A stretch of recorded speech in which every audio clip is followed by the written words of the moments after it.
Things are a bit quieter this time, a bit more wintry. Last time I didn't check the park hours, and so I was locked out. This time, I've come on a Sunday, and I'm packing up because when you leave the parking area, you head into the backcountry area of this park, where there are all sorts of great trails, and karst on karst on karst. Hi, I'm Jay, and this is Government Canyon State Park. Actually, this is Government Canyon State Natural Area. As much as I would have loved a karsty Scholar Stone souvenir, I obey park signs, so the painting of this view will be the only memento I take with me today.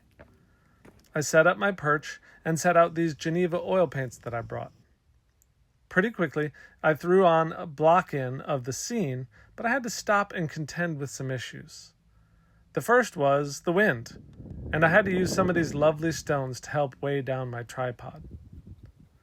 The second problem was that portions of my painting were too correct. What I mean is, I did a pretty good job matching the colors of the sky and the landmass, but they weren't relating to each other in a convincing way in the painting. So I made some changes. In keeping with my dictum, sometimes you have to lie to tell a better truth.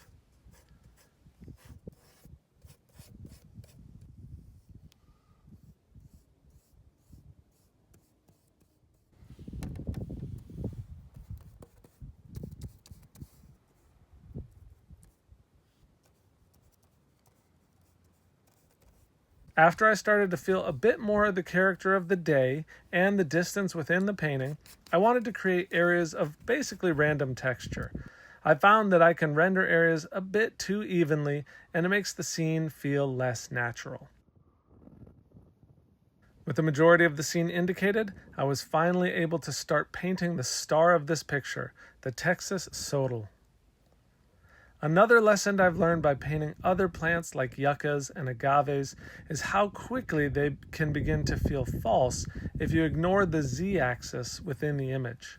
Since these plants radiate out from the middle, there's a tendency to keep all the spikes in profile, which flattens the form and makes it look a little like a fan. It's necessary to foreshorten some of the leaves to give the impression that they are coming toward the viewer. And with the overlapping of all these radiating shapes, along with light and shadows cast from one leaf to another, it's important to vary the hues and tones you use, as well as overlap and layer your strokes.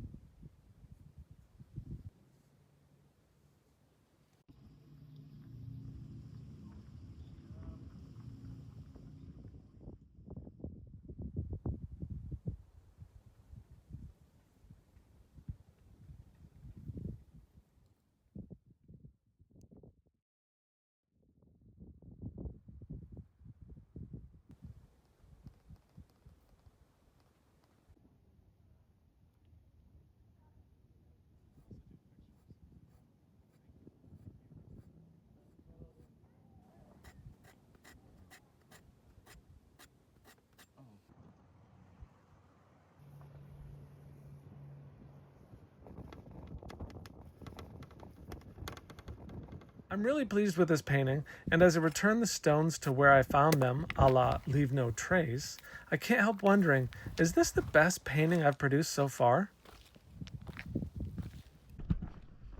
What's the best trail you've ever hiked? What's your favorite movie? What's the best vacation you ever took? Or if you like the movie City Slickers like I do, what was the worst day of your life? Why do we feel like we have to add superlatives to everything that we do? You know, they say comparison is the thief of joy, so you should never compare one thing to another. If you figure out how to do that, let me know. I didn't have any problem saying Dinosaur Valley was the worst weather that I experienced. Why should I have a problem saying this is maybe the best day I've experienced? 50 degrees, sunshine the whole time. Felt crowded at the trailhead, but it's so big once you get out here. You feel all alone again. Painting went great, beautiful scenery. I think what I'm trying to push back against in my own mind is what Rilke said.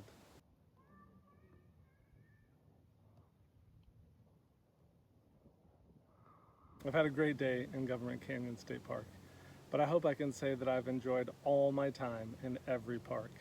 I can count on one hand the number of parks I have left, so we're getting near the end. But this is just a glorious way to spend a Sunday afternoon. This isn't the final word in the series. I hope you'll come back for another episode soon.